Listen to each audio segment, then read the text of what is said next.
네, 안녕하세요. 인서TV 구독자 여러분. 안녕하십니까. 저는 인터풋볼 주대현입니다. 퍼포트 이종건 기자입니다. 저희 또 방송을 하는 게 오랜만이죠? 저희 둘이 하는 거는 정말 오랜만인 것 같아요. 저는 방송 자체도 좀 오랜만인 것 같아요. 한 달 만인 것 같은데 네. 일단은 그렇습니다. 저는 최근에 감기에 걸려가지고 조금 힘든 시간을 겪었는데 감기 걸리셨잖아요, 또. 이게 축구장이 제가 보기엔 4월 초까지는 춥습니다. 아니, 그리고 저희가 또 같은 경기를 갔다 왔잖아요. 네. 안양. 안양 인천이었죠. 네. 네. 그날 근데 그렇게 춥진 않았는데. 바람이 너무 많이 불어요. 근데 원래 그런 날씨일수록 원래 또 네. 이제 낮에 나올 때는 그렇죠. 더워가지고 겉옷을 챙기긴 했는데 좀 얇은 걸 챙겨가지고 그날 갔다 오고 나서 감기가 왔었죠. 저는 그게 일주일 지났죠. 벌써 일주일도 더 지났죠. 네. 저는 아직도 약간 콧물이랑 이 기침이 안 떨어져가지고 쉽지 않네요, 진짜. 축구장은 아직도 춥습니다. 축구장은 그 말이 맞는 것 같아요. 축구장엔 겨울과 여름밖에 없다. 오래된 명언이죠. 네. 지금 뭐 전술 없는 지도자 홍명보 이렇게 또 달아주셨는데 저희가 일단 우선은 K리그2 이야기를 짧게 하고 네. 그리고 A매치 리뷰를 좀 진행하도록 하겠습니다. 네, 일단은 이종효 감독의 수원 삼성이 개막 후 5연승을 달리고 있습니다. 이게 창단 첫 개막 후 5연승이고요. 9년 만에 또 5연승이라고 해요. 그래서 뭐 설명이 필요할까 싶어요. 수원은 이번 시즌 앞두고 승격을 위해서 이종효 감독을 선임했고 거기에 또 알짜배기 선수들. 네. 사실 알짜배기 선수들이라고 하기에는 너무 좋은 선수들을 많이 영입해서 국가대표급 그렇죠. 선수들을 영입했죠. 네. 그래서 K리그 1에 저는 필적하는 스쿼드를 갖췄다고 생각을 하는데 거기다가 뭐 이종효 감독의 지도력은 워낙 유명하니까 이 두 가지가 사실 변수를 안 만들어내는 것 같다는 생각도 들거든요. 놀라운 점은 사실 전 수비라고 또 생각을 해요. 네. 수원 삼성은 개막전이었던 서울 이랜드와 경기에서 전반 18분 만에 골을 먹혔었거든요. 그게 선제골을 먹힌 거였는데 그 이후 실점이 없습니다. 그래서 아직 5라운드지만 크게 좀 빈틈이 없는 네. 느낌이고 뭐 아직 이런 예측을 하기에는 너무 이른 시점이지만 저는 그냥 이대로 무난하게 1위? 근데 무난하게 1위라는 말이 좀 이상하지만 그렇죠. 근데 무난하게 1위를 차지할 것 같습니다. 이 지난 시즌 인천과 비교했을 때는 좀 어느 정도라고 보나요? 지난 시즌 인천도 좋았는데 지난 시즌 인천은 사실 지금 수원이랑 비교했을 때는 스쿼드가 조금 얇은 감도 좀 있었거든요. 네. 물론 뭐 선수의 수는 비슷하겠지만 실제로 경기에 좀 들어가서 영향력을 미칠 수 있는 선수의 수는 지금 수원이 훨씬 더 좋다 생각하고 그리고 선수 퀄리티도 수원이 더 좋은 것 같아요. 네. 예. 그것도 그렇고 그렇습니다. 뭐 딱히 위험 요소가 없는 것 같아요. 왜냐하면 인천은 사실 지난 시즌을 보면 그 박경섭이라는 그 수비 유망주의 등장이 좀 컸거든요. 그렇죠. 신인이었죠. 지난 왜냐하면 시즌 기준으로. 델브리지가 어쨌든 밀렸던 상황이니까.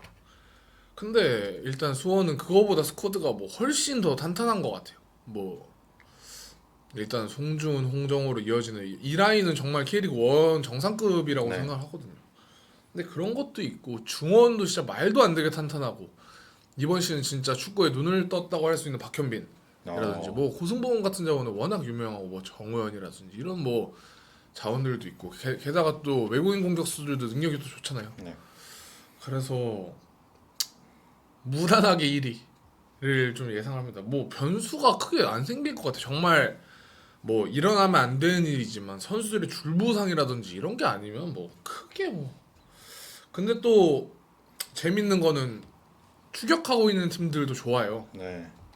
좀 의외의 팀들도 많고 네. 올 시즌에는 뭐 한 팀 꼽자면 제일 뭐 예상치 못한 활약을 보여주고 있는 팀이 이제 부산이죠. 부산이 이제 주말 경기에서 충북 청주 상대로 2대1로 승리 거두면서 개막 이후 무패입니다. 이 팀도. 수원은 5연승인데 이제 부산은 4승 1무. 이제 승점 차는 이제 2점밖에 안 나는데 그러니까 물론 그러니까 시즌 초반 앞에 한 4경기 정도는 정말 좋았거든요. 특히 이 크리스찬이라는 K리그 2 레벨이라고 볼 수 없는 이 선수 스트라이커가 나오면서 정말 슈팅 좋은. 스킬이 엄청 좋더라고. 네. 사실 스트라이커는 그런 걸 해줘야죠. 어느 상황에서든 슈팅을 만들어내고 맞죠. 이런 것들이 중요한데 이번 충북 청주전은 좀 앞에 4경기보다는 좀 아쉬운 부분들이 있었거든요. 어떻게 보면 좀 운이 따랐다라고 볼 수도 있는데 뭐 그래도 고무적인 것은 저는 수원 삼성이랑 비슷한 맥락이라고 보는데 이정우 감독의 수원도 초반에는 뭐 물론 또 지금도 시즌 초반이긴 하지만 초반에는 뭐 완전히 뭐 완성된 경기력이다 이렇게 보기는 힘들었어요. 근데 어쨌든 계속해서 이기고 있잖아요. 결과를 내고 있다는 게 가장 중요한 것 같고 부산도 그렇고 이 조성환 감독의 3년차 이거는 말릴 수가 없는 뭔가 정말 공식처럼 이 조성환 감독이 제주에 있을 때도 3년차 때 제주를 이제 ACL 네. 갔었고 인천에서도 그때 4위 했었죠. 그쵸. 4위 하면서 아시아 챔피언스리그 진출을 했는데 아니 너무 밀고 가는 것 같은데. 조성환의 3년차. 그리고 올해는 정말 다르다고 느끼는 건 이 조성환 감독 특유의 3백이 아닌 4백으로 나오면서 결과를 내고 있다는 점. 네. 그것도 그렇고 이제 흔히 뭔가 조성환 감독의 장점이자 단점은 수비잖아요. 그렇죠. 그게 잘 되면 탄탄한 수비를 바탕으로 하지만 이제 경기가 안 풀리면 좀 이렇게 수동적인 모습도 보이는데 어쨌든 이번 시즌 팬들도 되게 즐거워하시더라고요. 네. 그리고 저는 또 주목하고 싶은 건 또 백가운이 또 활약이 굉장히 백가운. 좋습니다. 예. 워낙 또 유망주로 유명한 선수지만 이번 시즌 또 굉장히 잘해주고 있어서 뭐 지난 경기에서 골을 넣기도 했고요. 네. 그래서 부산이 뭔가 일을 낼 것 같다는 생각이 네. 듭니다. 부산도 사실 2부 리그가 어울리는 팀은 아니잖아요. 물론 오랫동안 2부에 있긴 했지만 그래도 네. 그래가지고 그것도 그렇고 이제 부산은 어떻게 보면 좀 다크호스라고 네. 할 수 있다면 또 수원 FC도 흐름이 굉장히 좋거든요. 다른 팀보다 한 경기 덜 치른 상황에서 4연승을 달리고 있고 개막 후 4연승이죠. 그럼 뭐 박건하 감독이 예상보다 팀을 훨씬 잘 만들었다는 평가가 좀 지배적입니다. 그래서 저는 수원 FC도 좀 유력한 승격 후보라고 생각을 하고 대구랑 서울 이랜드도 이게 어쨌든 평가가 좀 갈리는 것 같기도 네. 해요. 특히 대구는 뭔가 김명수 감독에 대한 평가가. 근데 어쨌든 두 팀도 어쨌든 4위, 5위 이렇게 차지하면서 최대한 좀 간격을 안 벌리려고 애를 쓰고 있고 뭐 지난 주말에 대구랑 이랜드 경기 있었죠. 네. 그 경기는 어쨌든 이랜드가 승리했는데 뭔가 이번 시즌 초반 K리그2 느낌은 승격권 팀들이랑 하위권이랑 격차가 엄청 빨리 벌어질 것 같아요. 네. 이미 지금 격차가 벌어진 상황이고 이게 근데 정말 제 생각에는 한 5위, 6위까지 딱 승점을 다 쓸어가고 좀 나머지 팀들이 밑에서 좀 머물지 않을까. 네. 말이 조금 조심스럽지만 그렇게 좀 빨리 뭔가 벌어질 것 같아요. 그래서 뭐 흔히 이번 시즌 K리그2 어쨌든 승격팀이 늘어났으니까 뭐 일각에서는 물수능이라는 단어도 나오더라고요. 근데 네. 저는 오히려 반대라고 생각합니다. 왜냐하면 이게 뭐 저희도 다 수능을 봤지만 물수능은 이 상위권들한테 좀 불리하다 생각을 하거든요. 왜냐하면 삐끗하면 진짜 점수가 훅 떨어지니까. 네. 근데 이 올 시즌도 그렇게 될 것 같아요. 뭔가 상위권 팀을 제외한 나머지 팀들한테 한 번이라도 이 스치면 바로 승점 드랍이 일어나기 때문에 그렇죠.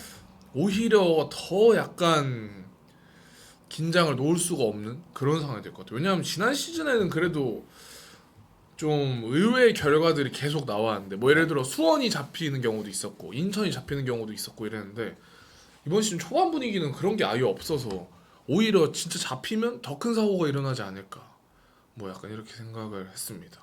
네. 그래서 일단은 뭐 K리그2 이야기는 여기까지 좀 마무리를 하겠고요.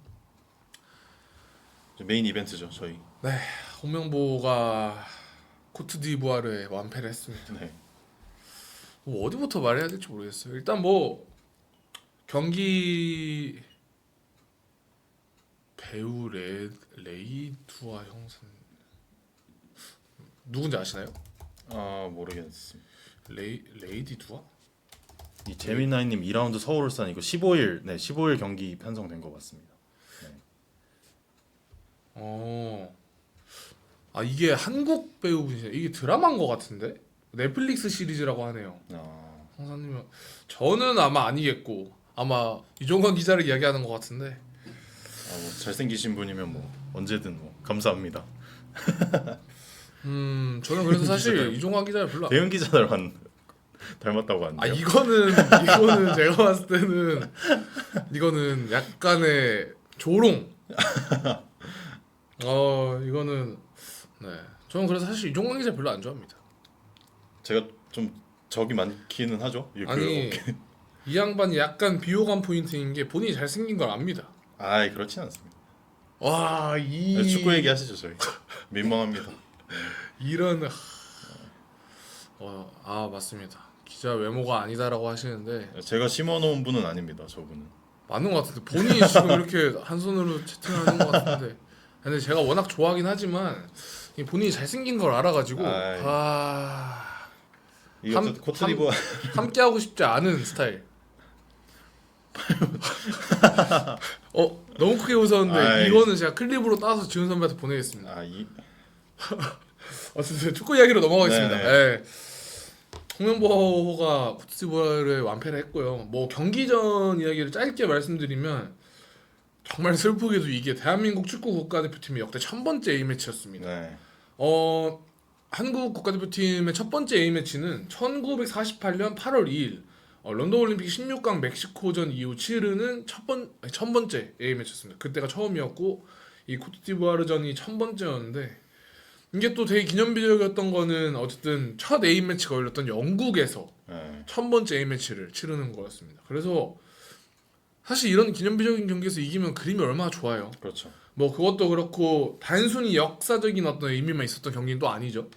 홍명보가 다가오는 북중미 월드컵에서 멕시코, 남아프리카 공화국 그리고 유럽 패스 D승자 지금 뭐 덴마크 혹은 체코 정도로 좁혀졌는데 이 코트디부아르는 남아프리카 공화국을 좀 염두에 둔 뭐 스파링 파트너였어요. 그래서 뭐 언론에서 흔히 가상의 남아공 이런 표현도 많이 썼는데 그래서 어떻게 보면 뭐 미리 보기라고 표현하기는 조금 그렇지만 그래도 좀 어떤 우리의 전력 혹은 우리가 좀 어떻게 대응할지를 체크할 수 있는 경기였어요. 왜냐하면 아프리카 팀들이 그런 특징이 있잖아요. 어떤 우월한 신체적인 조건을 활용해서 빠른 공수전환 이런 것들로 이제 경기를 운영하는 팀들이 굉장히 많은데 이런 걸 좀 미리 맛볼 수 있는 기회였다 정도로 좀 표현을 하고 싶습니다.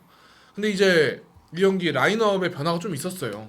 수비 라인부터 좀 변화가 있었는데 한번 설명해 주시죠. 그러니까 전체적인 라인업의 로테이션을 가동을 했습니다. 홍명보 감독은 뭐 지난 9월부터 홍명보 감독 계속해서 3백 뭐 3-4-3 포메이션 뭐 내지는 3-4-2-1 뭐 이 정도라고 봐야 되는데 3백이 이번에는 뭐 매 경기마다 조합이 바뀌긴 했는데 이번에는 조유민, 김민재, 김태현 이렇게 선발로 나왔습니다.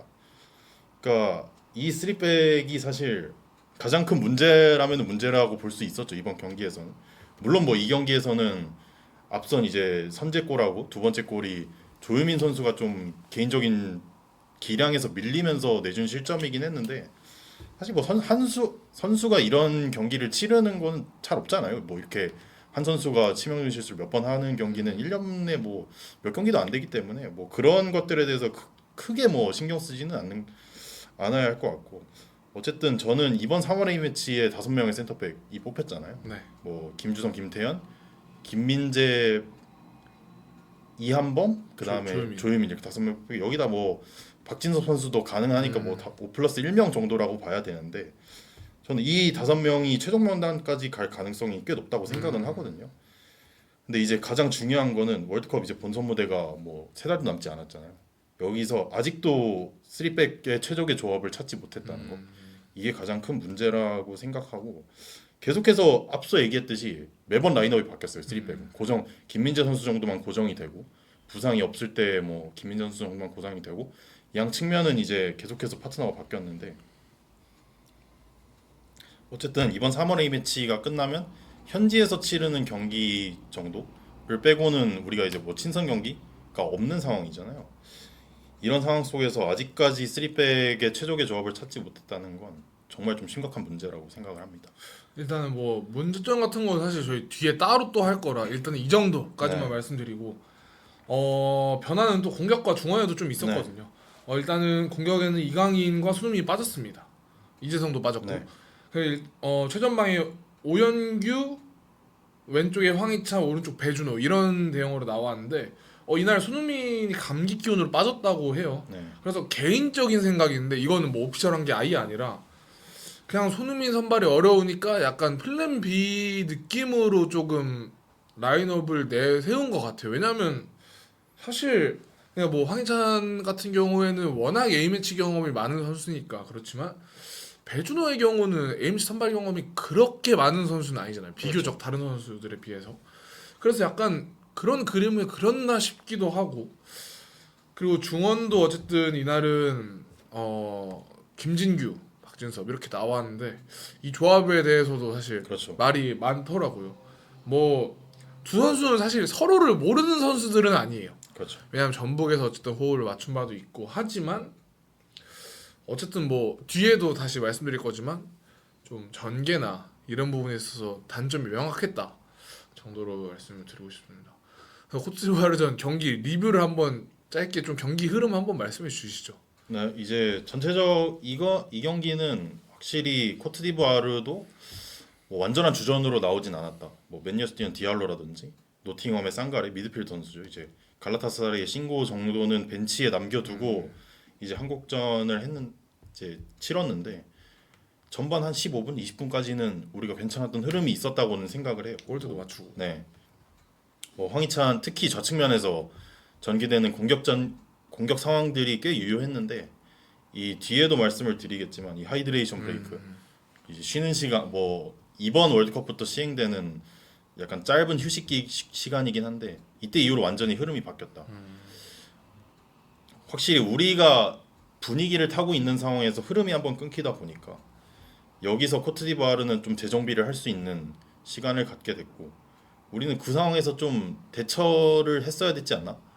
라는 생각이 들면서 그러니까 코트디부아르 뭐 그런 문제도 있었고 그래도 확실히 코트디부아르는 강호는 강호였다. 뭐 아무리 주전급 자원들을 벤치로 내렸다고 해도 뭐 선수 또한 퀄리티도 이날 나온 선수들도 꽤 높은 퀄리티의 선수들이고 무엇보다도 우리보다 훨씬 더 전술적으로 잘 짜여진 팀이었다 보니까 또 아프리카에선도 10경기에서 한 경기도 안 졌거든요. 8승 2무로. 그러니까 무시할 상대는 절대 아니었다고 생각합니다. 네. 그래서 좀 모르겠어요. 근데 말씀해 주신 것처럼 코트디부아르가 좋은 팀인 건 맞지만 이 정도 스코어가 나올 네. 상대인가를 그렇죠. 말하면 저는 냉정히 아닌 것 같거든요. 그냥 뭐 경기는 질 수 있죠. 네. 근데 뭐 팬들이 분노하는 포인트도 단순히 패배는 아닌 것 같아요. 왜냐면 우리 흔히들 뭐 저는 별로 안 좋아하지만 젖잘싸라는 것도 있잖아요. 어쨌든 뭐 그렇죠. 아쉬운 석패라는 것도 있고. 그래서 좀 무엇이 문제였나에 대해서 좀 나눠보려고 하거든요. 일단은 저는 3백 이야기를 안 할 수는 없는 것 같아요. 네. 어쨌든 홍명보가 꾸준히 3백을 쓰고 있지만 월드컵이 3달도 안 남은 시점에서 아직 좀 녹아들지 않는 모습이기도 하잖아요. 근데 이게 어쩔 수가 없는 게 사실 소속팀에서 3백을 쓰는 선수들이 많이는 없어요. 왜냐하면 사실 3백이 어떻게 보면 올드한 전술이라는 평가가 있긴 하잖아요. 네. 물론 현대축구에서 3백을 쓰는 팀이 분명히 있지만 뭔가 홍명보가 구사하는 3백과는 느낌이 좀 다르거든요. 어떻게 보면 그 윙백이라고 하는 수비수들이 정말 위아래로 움직이는 게 아니라 가운데로 들어와서 뭐 흔히 말하는 인버티드 풀백의 역할도 하고 그러니까 순식간에 중원 싸움도 도와주고 그러면서도 뭐 직선적인 공격도 종종 펼치고 이러면서 이제 좌우 스토퍼들이 좀 유기적으로 움직이고 이런 것들이 있는데 사실 홍명보에서 그런 걸 좀 찾아보기는 어려운 것 같아요. 네. 그것도 그렇고 저는 또 이런 생각도 해요. 김민재가 어쨌든 최근에는 그 가운데 스위퍼로도 나오기도 하는데 이게 과연 맞는 옷인가? 네.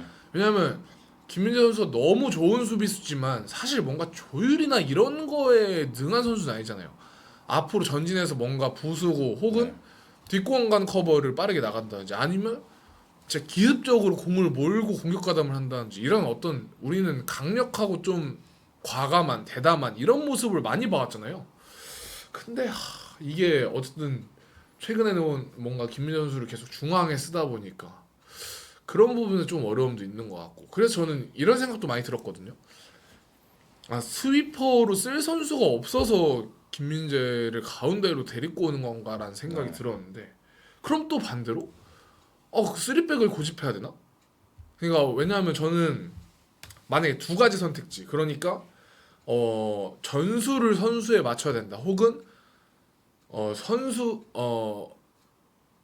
그러니까 전술을 선수에 맞춰야 된다 혹은 선수의 전술을 짜야 된다 맞춰서 두 가지가 있으면 저는 선수들을 보고 전술을 짜야 된다 생각을 하거든요.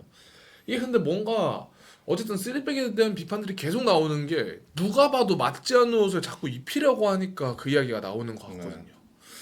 그래서 어쨌든 그런 부분도 좀 있었고 그리고 홍명보 감독은 그런 말을 많이 했어요. 뭐 쓰리백, 포백 중요하지 않다라고 이야기를 했는데 모르겠습니다. 이게 물론 저는 선수는 아니지만 제 생각은 그래요. 저는 이 선수 입장에서 쓰리백이랑 포백의 대형 자체가 다르고 그렇죠. 내가 서야 되는 움직임과 그리고 또 내가 패스할 수 있는 선택지 이런 게 포백과 확연히 다른데 애초에 쓰리백이라는 것 자체 수비의 숫자가 한 명 더 있다는 거잖아요. 그렇게 되면 어떻게 보면 공격의 숫자가 한 명 더 부족하다는 이야기가 되고 네. 근데 이게 그냥 다른 점이 없을 수가 있나? 그래서 이게 사실 문제점을 뭔가 꼽아라 하기에는 애초에 그 쓰리백 전형 자체가 문제지 않나 이런 생각을 했습니다. 좀 어떻게 보셨어요?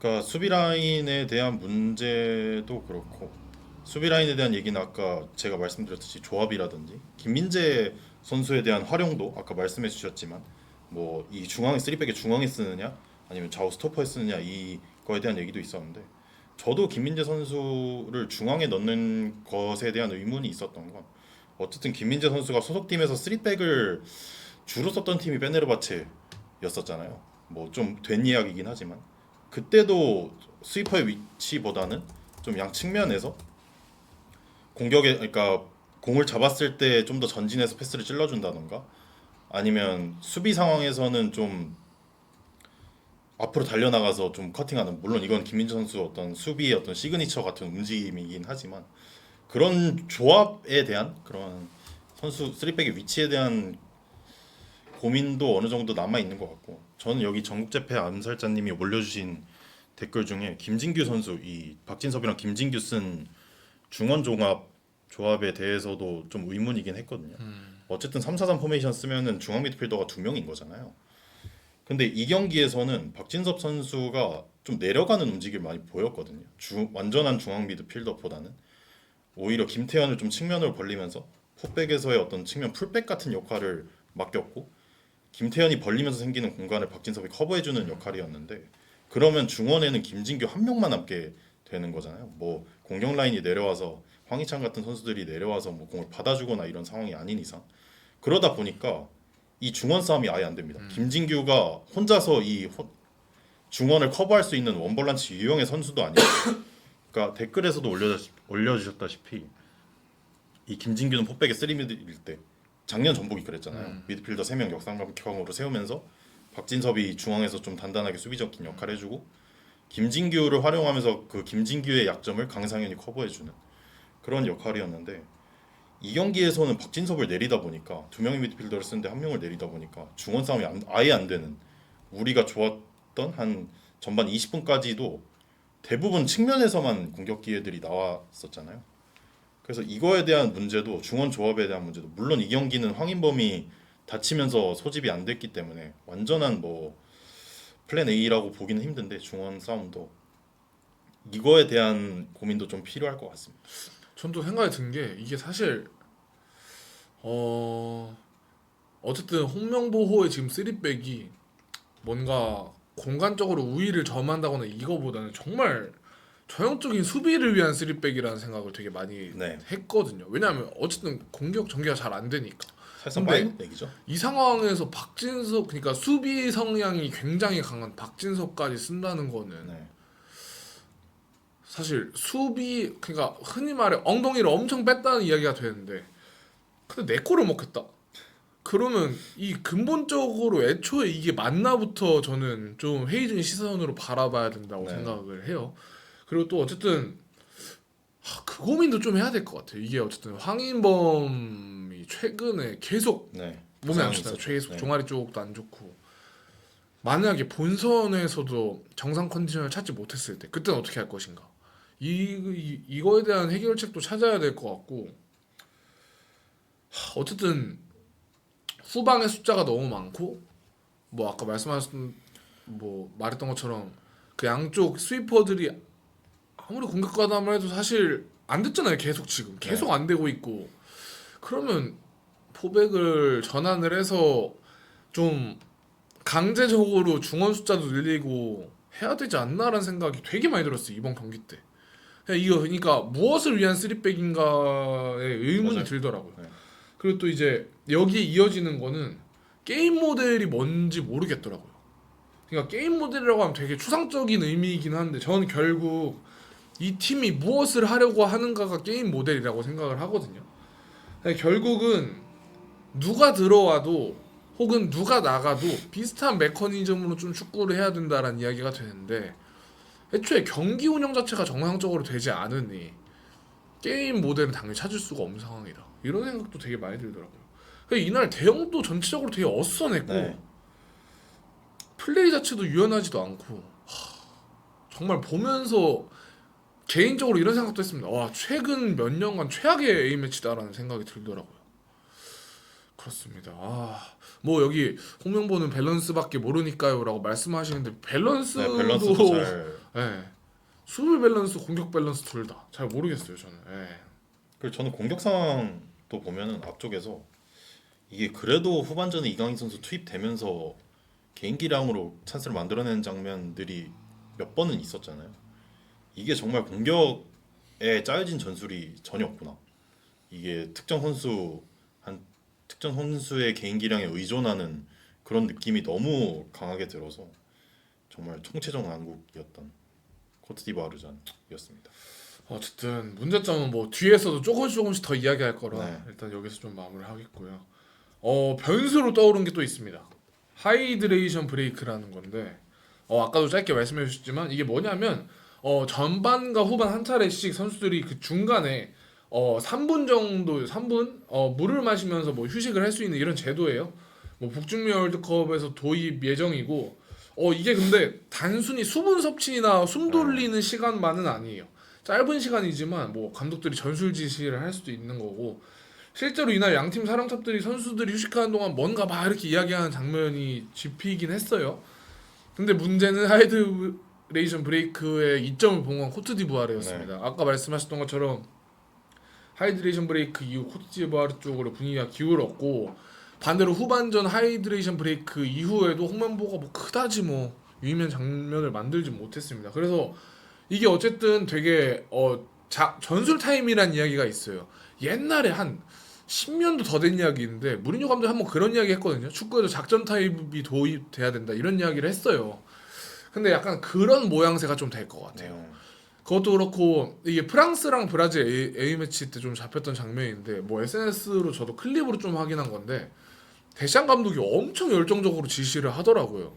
그래서 어쨌든 감독들은 그걸 좀 인지하고 있는 것 같아요. 이게 되게 분위기 반전을 할 수 있는 상황이고 만약에 우리가 밀리고 있을 때는 여기서 한번 이제 분위기를 끊을 수 있다. 혹은 분위기 밀고 있을 때는 그냥 우리가 엄청 몰아치고 있을 때는 더 몰아칠 수도 있다라는 생각들을 하고 있는 것 같아요. 그래서 이게 되게 북중미 월드컵에 큰 변수로 작용을 할 것 같습니다. 뭐 일각에서는 4쿼터 축구라는 이야기도 하더라고요. 되게 재밌는 표현인데 그래서 이게 어쨌든 뭐 홍명보 감독은 이거를 좀 뭐 이걸 잘 활용하지 못했다라는 식의 인터뷰를 한 걸로도 알고 있는데 이게 뭐 단순히 네. 하이드레이션 브레이크는 쿨링 브레이크랑은 완전 다른 느낌이잖아요. 그렇죠. 쿨링 브레이크는 뭐 일정의 어떤 온도 이상이 됐을 때 그렇죠. 시행하는 쉬는 시간인데 이건 딱 3분 시간이 정해져 있고 맞아요. 그러다 보니까 경기 끝나고 설령호 선수 인터뷰한 게 좀 저는 인상적이었던 게 하이드레이션 브레이크 도입된 거 어쨌든 우리도 이게 도입되고 첫 번째 이 매치를 치른 거잖아요. 맞아요. 근데 그냥 물 마시고 쉬는 시간인 것 같다고. 네. 어. 그러니까 전술적인 특별한 지시가 없었다는 얘기겠죠, 그거는. 네. 그러니까 이 3분의 시간을 어떻게 활용하느냐도 정말 중요할 것 같은데 이번 경기에서는 홍명보 감독은 그런 모습을 보여주지는 못한 것 같아요. 근데 이게 참 충격적인 게 뭐냐면 현대 축구가 데이터 이런 게 엄청 세분화돼 있잖아요. 선수가 뛰는 양 이런 것도 진짜 네. 실시간으로 전송도 되고 이 사람의 움직임이나 이런 거 다 파악할 수 있고 뭐 K리그 팀만 봐도 경기 그러니까 각 팀 전력 분석관이 경기장 맨 꼭대기에서 뭐 이렇게 무선 장비를 차고 경기를 계속 보면서 피드백을 주는데 이게 참 안타깝네요. 네. 여러모로 참. 어쨌든 경기 홍명보 감독이 좀 어떤 이야기 좀 했어요? 홍명보 감독은 그러니까 홍명보 감독 인터뷰를 얘기하자면 실점 장면에서는 좀 부족한 부분이 있었지만 긍정적인 부분도 좀 확인을 했다. 그러니까 잘된 부분은 계속해서 성장을 시켜 나가야 하고. 그러니까 공격에서는 기회를 살리지. 이건 뭐 골대 맞은 장면을 얘기하는 거겠죠. 3번이나 골대를 맞췄기 때문에. 수비에서는 1대1 경합에서 부족한 점이 있어서 이제 실점을 허용했다. 그러니까 3백, 4백에 대한 얘기도 했는데 4백으로 바꾸는 거 자체는 어렵지 않다. 그래도 우리가 성장하기 위한 방법을 더 생각해야 되겠다. 이제 뭐 그래도 뭐 전환 같은 공수 전환 같은 부분은 좋게 본 것 같고요. 그리고 앞서 얘기했던 하이드레이션 브레이크에 대한 얘기도 했는데 첫 번째 브레이크까지는 그 전까지는 좋았다. 한 22분 정도, 20분 정도는 좋았는데 브레이크 3분 후부터 집중력이 떨어졌다. 뭐 그러면서 이 하이드레이션 브레이크에 대한 중요성을 인지하고 있는 것 같아요, 확실히. 네. 뭐 월드컵을 앞두고 이 부분은 우리한테도 중요하다 이렇게 말을 했습니다. 좀 어떻게 생각하세요? 이게 사실은 경기 정말 문제될 만한 이야기는 없다고 생각을 하거든요. 네. 뭐 빗나가는 말은 아니니까. 네. 뭐 그러니까 사실 경기에 나온 부분들이긴 해요. 잘된 부분도 있었고 뭐 골대 맞추는 장면 공격기에 살리지 못한 것도 맞고 수비에서는 뭐 특정 선수를 저격하는 발언이라고는 생각하진 않는데 일대 경합에서 좀 부족한 장면들이 보였던 것도 맞고 근데 이게 좀 더 뭐 감독이 이 언론 어떤 공개적인 인터뷰 자리에서 뭐 팬들을 납득시키기 위해 이런저런 전술을 설명할 필요는 없다고 생각하는데 이 결과가 워낙 좋지 않다 보니까 이런 얘기들도 사실 팬들 입장에서는 답답하죠. 저는 문제가 그건 것 같아요. 지금 월드컵이 3개월도 안 남았잖아요. 이 시점에서 나올 인터뷰들인가. 네. 그냥 홍명보 감독 말이 잘못됐다는 게 아니라 애초에 이런 답변이 나올 시기가 아니라고 저는 좀 생각을 해요. 그리고 더군다나 홍명보 감독이 또 그런 이야기도 했잖아요. 포백으로 변환하는 게 어렵지 않다. 네. 저는 아니라고 생각하거든요. 왜냐하면 어쨌든 선수들이 또 전 한편으로는 그렇게 생각해요. 이게 대표팀에서 3백을 쓰다가 또 수도팀에서 4백을 쓰다가 다시 대표팀 와서 3백을 쓰는 와중에 갑자기 4백으로 바꾸는 게 네. 그냥 어려운 일, 뭐 쉬운 일 이걸 떠나서 적응 기간이 필요하다고 생각을 해요.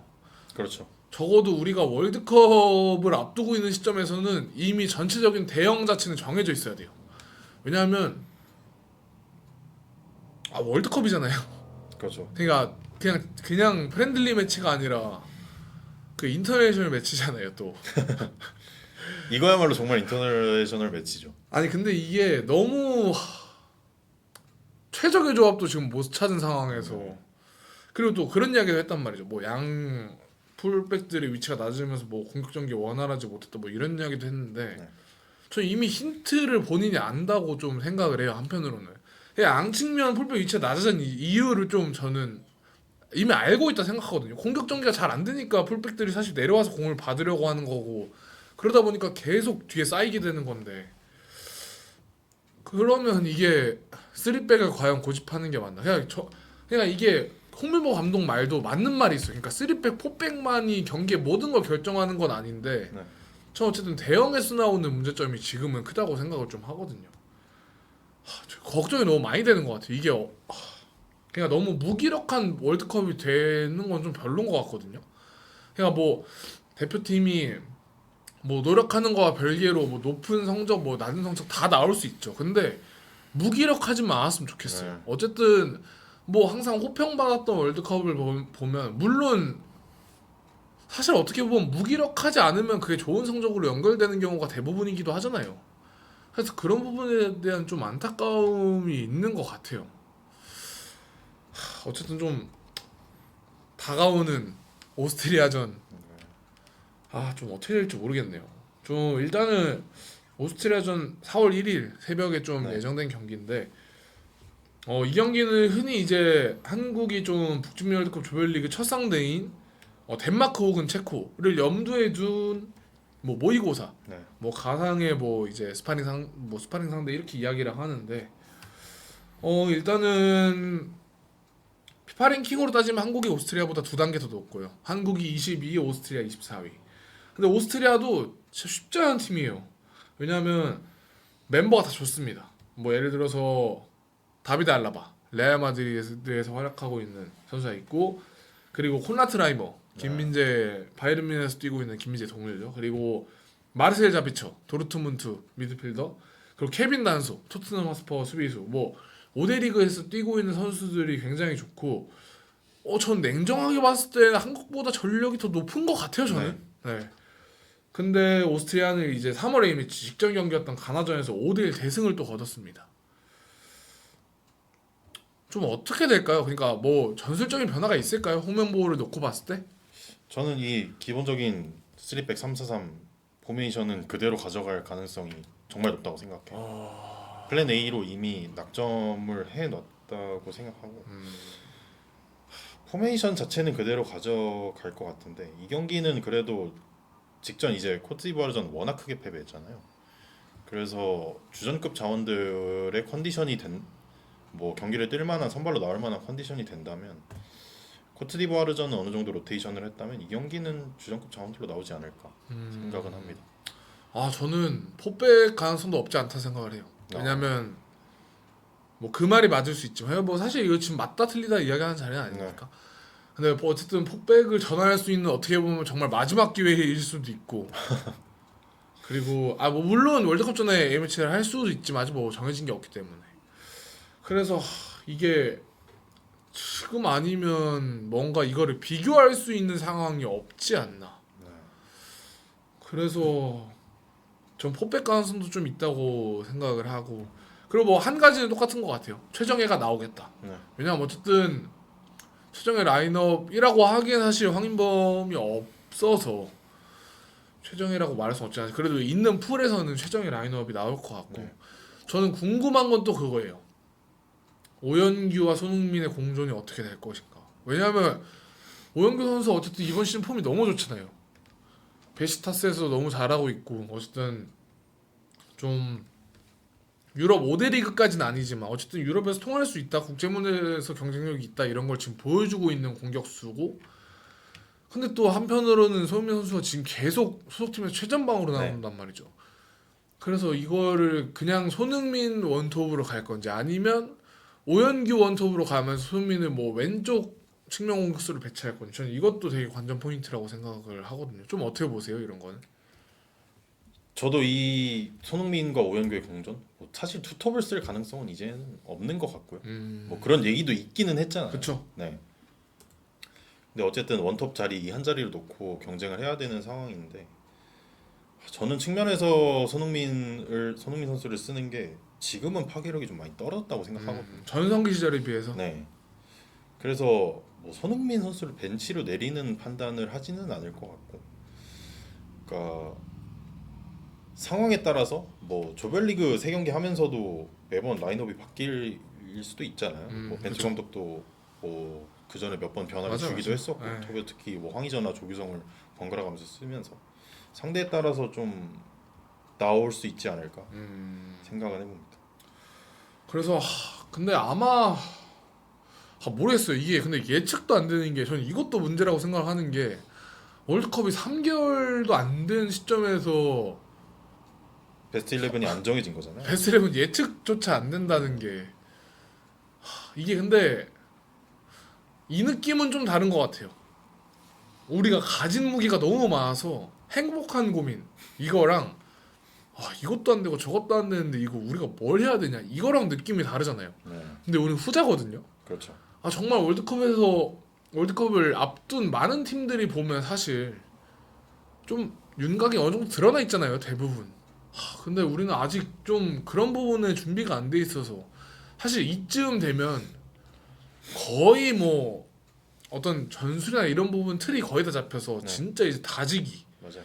뭔가 조직력을 엄청 끌어올리는 시기인데, 아직 뭔가 저울질을 하는 느낌이라 뭐 다비드 비아님이 이제 애초에 기대를 안 했지 않냐라고 말씀하시는데 저는 그렇게 생각해요. 솔직히 팬들이 아쉬워하는 이유도 뭐 이렇게 지금 분노하고 계시지만 그래도 좀 대표팀에 대한 기대? 뭐 물론 홍명보 감독을 지지하지 않더라도 선수들을 좀 응원하고 네. 어쨌든 이런 것들이 대표팀에 대한 응원 뭐 조금이라도 이런 게 있다고 생각을 하는데 이런 기대 어쨌든 좀 이렇게 반응을 좀 해야 되잖아요. 좋은 성적으로 아니면 좀 좋은 경기력으로. 근데 이런 게 아예 안 되는 것 같아서 어쨌든 전 또 생각하는 게 월드컵에서 좋은 성적을 내려면 어쨌든 팬들의 좀 지지가 전 무조건 필요하다 생각을 해요. 근데 팬들이 어떻게 또 무조건적인 지지를 합니까? 좀 좋은 성적이 나오고 흔히 말해 팬들이 좀 신바람을 나게 해야 지지를 받을 수 있는 건데 그런 상황이 안 되는 것도 너무 안타깝고 어쨌든 좀 오스트리아전이 좀 좋은 결과로 마무리가 됐으면 좋겠어요. 좀 쉽지 않은 상대지만 네. 기대보다 더더 못해서 화도 안 나네요라고 말씀하시는데 저도 이제 걱정하는 게 이런 것도 있는 것 같아요. 저는 팬들이 화내는 건 차라리 다행이라 생각해요. 네. 근데 이제 진짜 팬들이 무기력해져서 무관심으로 이어지면 이게 진짜 문제인데 솔직히 서서히 그쪽으로 가고 있는 것 같아서 그렇죠. 그런 게 좀 그래서 저희 또 응원 해봅시다. 저희는 해야죠. 예. 뭐 팬들도 뭐 이렇게 조금 이렇게 마음도 푸시고 해서. 네. 예. 근데 새벽 경기라 다들 못 보실 거란 말이죠. 오스트리아전. 예. 네. 근데 자고 일어났는데 경기 결과가 그러면 그리고 또 반대로 경기 봤는데 경기 결과 이러면 좋은 결과 나왔으면 좋겠습니다. 예. 어쨌든 오스트리아전은 4월 1일 수요일 새벽에 예정이 돼 있습니다. 3시 45분이고요. 네. 저 열심히 응원하도록 해보겠습니다. 네. 이제 홍명보가 좀 본선에서 만날 팀들의 A매치 결과 한 번씩 그리고 뭐 최근 분위기 정도로 짧게 네. 짚고 넘어가려고 해요. 멕시코 좀 어땠나요? 멕시코는 포르투갈한테 0대 0으로 이제 비겼습니다. 어, 멕시코 스쿼드 자체에도 부상자가 꽤 많았는데 포르투갈도 완전한 주전으로 나오진 않았거든요. 호날두가 빠졌던데. 네, 호날두 빠지고 뭐 비티냐나 주앙 네베스 같은 뭐 본선에서 주전급으로 뛸 만한 선수들이 다 선발로 나오지 않았기 때문에 그래도 확실히 좀 단단한 모습을 보여줬던 것 같아요. 뭐 득점은 나오지 않았지만 포르투갈도 사실 굉장히 유력한 뭐 우승 후보? 이번 스쿼드만 놓고 보면 전 우승 후보 중 하나라고 생각을 하는데 중원이 워낙 짱짱하니까. 그런 팀을 상대로 꽤 단단한 모습을 보여줬고 멕시코는 확실히 최근 흐름도 좋습니다. 이제 최근 4경기에서 3승 1무 패배가 없는 상황이고 그리고 뭐 우리가 월드컵을 본선을 앞두고 뭐 따로 A매치 공식적인 친선전을 잡아서 경기를 치를지 모르겠는데 멕시코는 홈에서 이제 본선을 치르잖아요. 네. 그래서 5월에 또 가나랑 호주 그 두 경기를 또 맞대결이 있거든요. 두 경기가. 그래서 우리보다 확실히 어쨌든 대비할 수 있는 경기 수도 많고 그렇다 보니까 이것도 변수가 될 것 같습니다. 남아공 같은 경우에는 어떻게 보면 이번 북중 월드컵 홍명보와 함께 속한 한 조에 속한 팀들 중에 최악체로 꼽히는 네. 팀이죠. 이번 지난 직전 경기에서 파나마를 만났는데 1대1 무승부를 거뒀습니다. 사실 뭐 피파 랭킹만 놓고 보면 파나마가 남아공보다 높거든요. 네. 근데 경기 자체는 남아공이 좀 더 좋았고 다만 이제 골 찬스를 좀 못 살리면서 1대1 무승부를 거뒀습니다. 남아공은 뭐 그저 그런 것 같아요. 네이션스컵 포함 2승 1무 2패를 기록 중입니다. 뭐 우리가 무조건 잡고 가야 되는 상대라고 개인적으로 잡아야죠. 네. 생각을 합니다. 네. 그리고 이제 아직 한 팀은 정해지지 않았는데요. 덴마크와 체코 네. 경기 승자가 홍명보와 북중미 월드컵에서 만납니다. 단판이죠. 그쵸? 4월 1일 오전 3시 45분. 우리랑 같은 시간에 경기가 있는데 체코는 뭐 짧게 말씀드리면 시간 때문에 체코는 아일랜드 상대로 극적인 승리, 뭐 승부차기까지 가서 승리를 거두면서 올라왔고요. 덴마크는 북마케도니아를 만나서 비교적 수월하게 4대0 대승 거두면서 올라왔습니다. 뭐 현지 이제 도박사들은 덴마크의 승리를 좀 예측을 하고 있는 상황입니다. 뭐 근데 그럴 수밖에 없는 게 덴마크 라인업이 괜찮아요. 네. 뭐 호일룬 그리고 또 저기 브렌트포드 누구죠? 갑자기 이름이 생각이 안 나는데 노르가르드. 네, 노르가르드부터 해서 좋은 선수들이 굉장히 많습니다. 그래서 저도 아마 덴마크가 뭐 네. 승리를 할 것 같다고 조심스럽게 좀 예측을 하고 있습니다. 아마 큰 점수까지는 안 나오더라도 왜냐하면 체코도 어쨌든 3전수전 다 겪고 올라온 팀이기 때문에 그렇죠.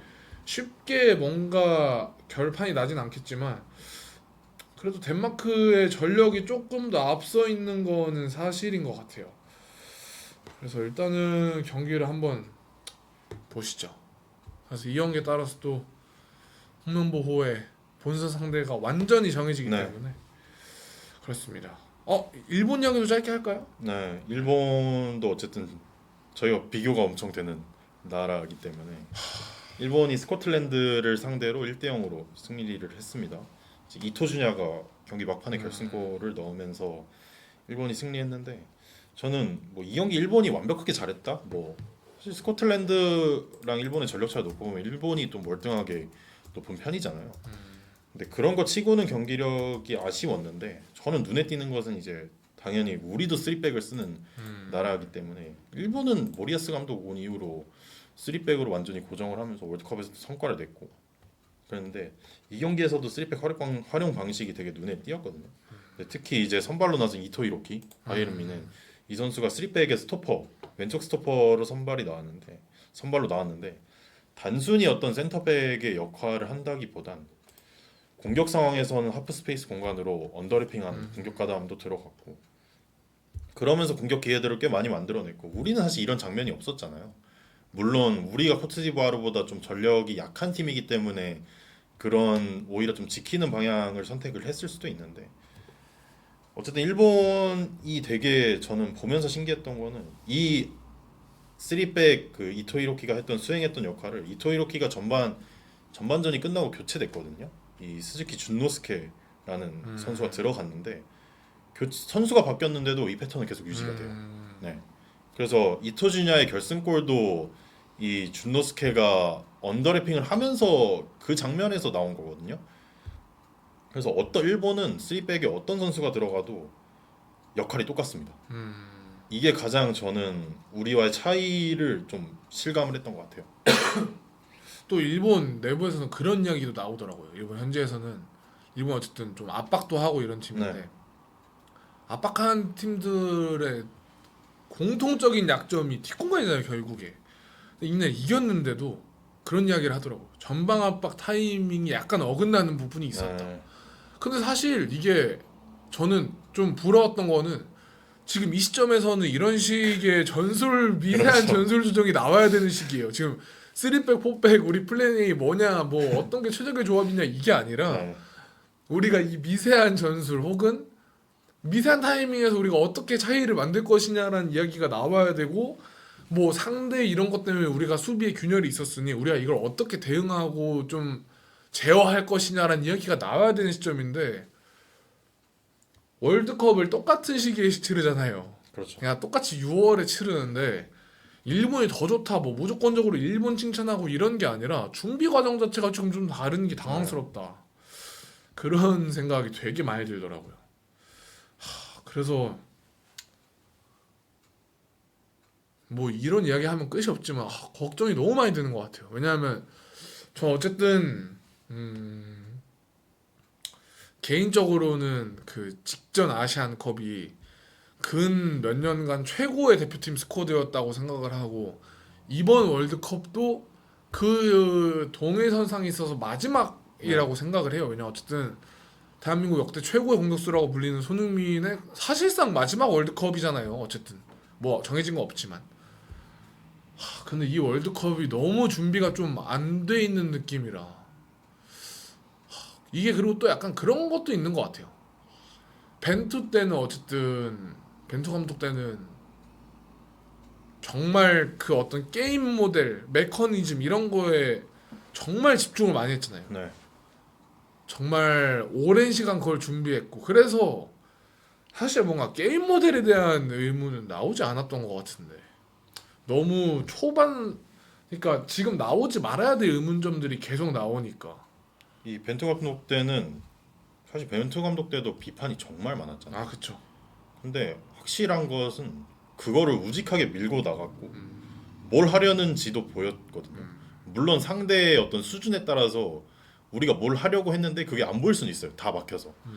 근데 그 컨셉 하나는 명확하게 유지가 됐는데 지금 홍명보 감독은 아까도 말씀드렸듯이 이게 3백을 쓰는데도 명확한 컨셉이 없는 팀인 거고 3백을 쓰냐 4백을 쓰느냐에 대한 결정도 아직 확실하게 내리지 않은 것 같고 그렇다면 3백을 쓰면 어떤 선수를 베스트로 넣어야 되는지에 대한 고민도 아직은 안 된 상황인 것 같아서 정말 준비가 많이 부족한 것 같습니다. 아니 어떻게 보면 되게 같은 이야기를 계속 반복하고 있는 건데 뭐 일본에 예를 들어서 이번에 좀 대표팀 경험 없는 선수들도 많이 나갔잖아요. 네, 근데 이야기한 것처럼 그 선수들이 당황하지 않고 경기를 했던 거는 그냥 모두가 이걸 알고 있는 거예요. 내가 경기장에서 나가면 어떻게 움직이고 네. 뭘 해야지 이런 게 인지가 돼 있으니까 그런 거거든요.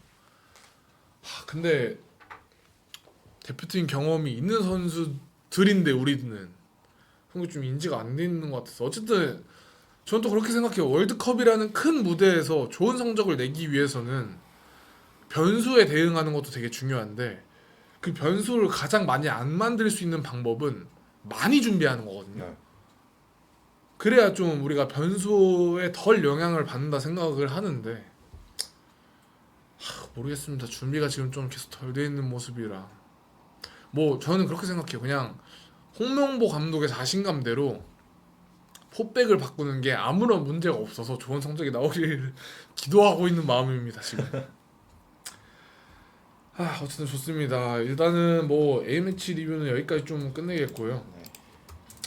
그냥 뭐 시간은 8분 정도 남아가지고 가볍게 해외 축구 이슈 좀 다루면서 이야기하려고 합니다. 첫 번째는 지금 이거 되게 흥미로운 이야기인데 음바페 무릎 오진설이 있습니다. 간략하게 설명하면 레알 마드리드 의료진이 음바페 안 좋은 무릎인 왼쪽 무릎이 아니라 반대쪽 무릎을 검사했다는 이야기예요. 이것 때문에 음바페가 자기 무릎 상태를 모르고 한참 경기에 나섰다라는 이야기가 나오고 있습니다. 그런데 이제 음바페가 최근에 이거에 대해서 반박을 좀 했어요. 네. 그러니까 나는 내 무릎 괜찮다. 내 무릎 괜찮고 레알 마드리드 의료진이 좀 잘 날 관리해줘서 내가 지금 문제를 털고 있다라고 이야기를 했는데 재미있는 거는 여기서 한 번 더 이야기가 나왔습니다. 그 처음에 음바페 그러니까 레알 마드리드 의료진에 문제가 있다라고 주장을 한 이 리올로 기자라고 한 명 있는데 이 사람이 이제 다른 이야기를 해요. 또 음바페가 거짓말을 했다. 네. 이게 레알 마드리드랑 이미 이야기가 끝난 거고 자기는 1000% 확신한대요. 그러면서 이제 하는 말이 레알 마드리드는 굴욕을 당한 거고 음바페는 구단에 피해를 주고 싶지 않아서 이제 말 맞춰서 거짓말을 했다 이런 이야기인데 또 재밌는 이야기가 또 나온 건 프랑스 쪽에서 나오고 있는 이야기인데 레알 마드리드에서 이런 적이 처음이 아니래요. 전에 이제 카마빙가도 에두아르도 카마빙가라고 이제 미드필더 있잖아요. 검사에서 이런 식으로 혼동이 있었던 적이 있었대요. 이런 이야기도 나와서 지금 약간 진실공방이 막 엄청 오가고 있는데 말도 안 되지 않습니까? 이 왼쪽 무릎을 검사해야 되는데 오른쪽 무릎을 검사하는.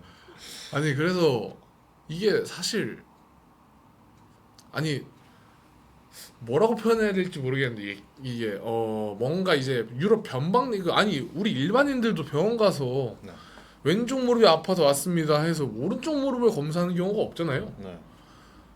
그런 거 보면 진짜 이게 뭐 어떻게 이게 된가에 대한 궁금증도 정말 생기고 만약에 음바페 수술 가능성도 없지 않았던 걸로 알고 있거든요. 네. 물론 이제 수술을 하면 월드컵 전혀 못 가는 상황이라 음바페가 조금 이제 재활 쪽으로 선택했다 이런 이야기가 좀 있었는데 만약에 수술을 했어봐 이러면 아찔하죠. 어쨌든 그렇습니다. 그리고 또 오늘 어제 밤인가요? 어제 한 11시쯤에 올라온 것 같아요. 네. 토트넘이 투도르 감독을 드디어 경질했습니다. 드디어가 맞나요? 드디어라고 생각합니다. 전 꽤 많은 기회를 줬다고 생각을 하고. 그렇죠. 뭐 어쨌든 토트넘이 뭐 어제죠. 어제 밤 11시 뭐 10시 이때자로 올라온 것 같은데 네. 뭐 구단 홈페이지를 통해서 이제 토트넘 구단하고 투도르 감독이 상호 합의할 결별하기로 했다. 뭐 사실상 경질의 느낌이죠. 근데 뭐 차기 감독에 대한 이야기는 아직 나오지는 않았거든요. 근데 뭐 투도르 감독은 7경기를 치르면서 1승 1무 5패. 이 성적만 놓고 보면 그리고 또 시즌이 말미기 때문에 이게 좀 빠른 결단을 내린 것 같아요. 강등권하고도 승점 차가 노팅엄전에서 이제 패배하면서 1점 차밖에 안 나는 상황이어서 이제는 정말 결단을 내려야 한다라는 판단으로 투도르 감독하고 결별을 한 것 같은데 저는 이 판단도 꽤 늦긴 했지만 그래도 빠르게 감독 교체를 하는 게 맞다고는 생각을 했거든요. 이전부터. 특히 뭐 아틀레티코 마드리드랑 1차전 챔피언스리그 정말 뭐 그 경기는 사실 킨스키 오퍼가 워낙 치명적인 실수를 하는 바람에 일찍이 좀 분위기가 넘어가서 대패를 당한 느낌이긴 했는데 뭐 어쨌든 결과는 진 거잖아요. 뭐 계속 이런 분위기가 이어지면 정말 잔류도 확신할 수 없는 상황이어서 저는 그때쯤으로 좀 경질을 하는 게 낫지 않을까라는 제 개인적인 생각이 있었는데 뭐 어쨌든 7경기를 하고 나서 투도르 A매치 휴식 기간에 이제 경질을 했습니다. 차기 감독에 대한 이야기도 나오긴 나오는데 이 벤 데이비스가 지금 토트넘 소속 선수잖아요. 부상으로 경기는 못 나와도 벤 데이비스에 대한 이야기도 있고 그럼 이제 선수랑 겸직인 거죠. 아니 선수경 감독이 뭐 마지막으로 언제 봤어요? 선수경 감독? 뭐한 잉글랜드 뭐 6부 리그 이런 데 있지 않나요? 선수경 감독 같은 건? 아니 저는 이게 제 기억이 맞나 모르겠는데 그 게리 몽크가 예전에 옛날에 에투가 네. 선수경 감독을 한번 했었던 것 같거든요. 근데 이게 선수경 감독 물론 이제 벤 데이비스는 올 시즌 경기를 못 뜁니다. 네. 수술 때문에 부상 수술 때문에 올 시즌 아웃이 된 상황이고 물론 이제 아마도 제 생각인데 벤 데이비스가 정식 감독이 될 확률은 높지 않아 보입니다. 네. 근데 뭐 현지 보도에 따르면 후보군 뭐 7명 정도 이렇게 있는데 후보군에 포함됐다고 해요. 근데 이게 토트넘의 현 상황을 말해주고 있는 거지 않나. 그렇죠. 그래도 뭐 여러 감독이 나오고 있죠 지금. 네. 뭐 션다이치 감독도 나오고 있고, 뭐 예. 데제르비 감독도 나오고 있고, 프리미어리그 공공재들 뭐 해리 랜드냅 감독도 네. 나오고 있고. 그래서 지금 누가 될지 모르겠는데, 근데 뭐 어쨌든 그 토트넘 1티어라고 불리는 이제 풋볼 런던 소속 골드 기자에 따르면 토트넘이 어쨌든 토트넘 수뇌부는 A 매치 기간 끝나기 전에 누굴 선임하려고 한다고 해요. 근데 그 이유가 어쨌든 빨리 선임해야 지금 7경기 프리미어리그 7경기 남았고 여기서 어쨌든 반등이 필요한 상황인데 하루라도 빨리 해가지고 선수단 좀 이렇게 인사도 하고 팀 모으기 위해서는 빠른 게 무조건 맞으니까. 그래서 그런 이야기가 나오고 있는데 누가 될지 모르겠네요. 전국대표 암살자님, 혼다 게이스케가 호주 리그에서 선수로 뛰면서 캄보디아 감독을 견임하고 축구 구단 좀 한 것도 기억난다 이렇게 말씀하시는데 많지 않죠. 네. 확실히 많지 않고 모르겠네요. 이게 근데 설마 벤 데이비스가 할 경우가 있을라나 모르겠네요. 많이 없을 것 같긴 한데 토트넘 강등 가능성은 좀 어느 정도로 보시나요? 저는 솔직히 그렇게 생각합니다. 엄청 낮다고 봐요. 강등이 될 가능성이 엄청 낮다고. 엄청 낮다고 봐요. 왜냐하면 지금 너무 초유의 위기지만 네. 그래도 토트넘인데 그리고 선수 명단이 사실 웨스트햄, 번리, 울버햄튼 이런 팀들이랑 좀 달라요. 이러다가 여기까지 온 거긴 한데 저도 노팅엄 전까지는 그 생각을 했거든요. 근데 그렇게 무너지는 거 보고 이거 정말 쉽지 않겠다. 그리고 분위기가 엄청 중요하잖아요. 이 축구라는 거. 그렇죠. 이 토트넘 너무 하락세이기 때문에 지금 5경기째 최근 5경기만 봐도 1무 4패인데 지금 웨스트햄이나 뭐 번리, 울버햄튼 이런 팀들하고도 그러니까 뭐 19위, 20위까지 갈 가능성은 저는 높진 않다고 보고. 근데 뭐 사실 여기는 플레이오프가 없잖아, 프리미어. 그렇죠. 이 세 팀 그냥 다이렉트 강등인데 결국 이 18위 싸움 어떻게 끝내느냐가 문제인데 그쵸, 저는 분위기만 봤을 때는 토트넘 강등 가능성 저는 절반 이상으로 높아지지 않았나. 패패패 무패니까. 네. 어쨌든 그렇습니다. 저희 뭐 준비한 건 사실 뭐 여기까지고요. 네. 아니 저 오늘 사실 유니폼 좀 자랑하려고 입고 왔는데 아무도 말씀 안 하셔가지고. 이게 언제 유니폼이죠? 이게 0506 바르셀로나 이제 이게 리슈 유니폼이라고 그때 복각판 유니폼이 새로 나온 거예요. 네. 마킹은 누구로? 아 이거는 딱 이렇게 나옵니다. 노마킹 혹은 딱 마킹 한 명. 누굴까요? 호나우진인가요? 호나우지뉴입니다. 저는 마킹 있는 호나우지뉴로 바로 했고요. 이게 사실 해외 정발이 좀 일찍 됐어요. 한 2월쯤 됐던 것 같은데 와 그때 봤는데 너무 비싸가지고 해외 배송비고 해가지고 안 샀는데 최근에 국내 정발이 돼가지고 바로 그냥 광클에서 사버렸습니다. 어쨌든 그렇습니다. 아 전에는 그래도 유니폼 좋아하시는 시청자분들이 많이 알아봐 주셨는데 다음엔 제가 정말 다들 모르는 척 할 수 없는 유니폼을 입고 오겠습니다. 그러면 아 고민 좀 해봐야 되겠다. 아직 안 정했는데 어쨌든 그렇습니다. 저희가 준비한 방송 여기까지고요. 아 그리고 저희 그 치즈 구독 한 번씩 눌러주시면 네, 팔로우를 한 번씩 눌러주시면 방송 알림도 가고 저희 항상 진짜 뭐 눈물의 호소는 아니지만 열심히 준비해오고 저 열심히 준비해오거든요. 그래서 저희 또 더 재밌는 거 많이 준비해올 테니까요. 방송 많이 또 참여도 해주시고 오늘 보셨던 분들은 시청해주셔서 너무 감사하고요. 다음에 또 더 재밌는 거 준비해서 오겠습니다. 감사합니다. 감사합니다.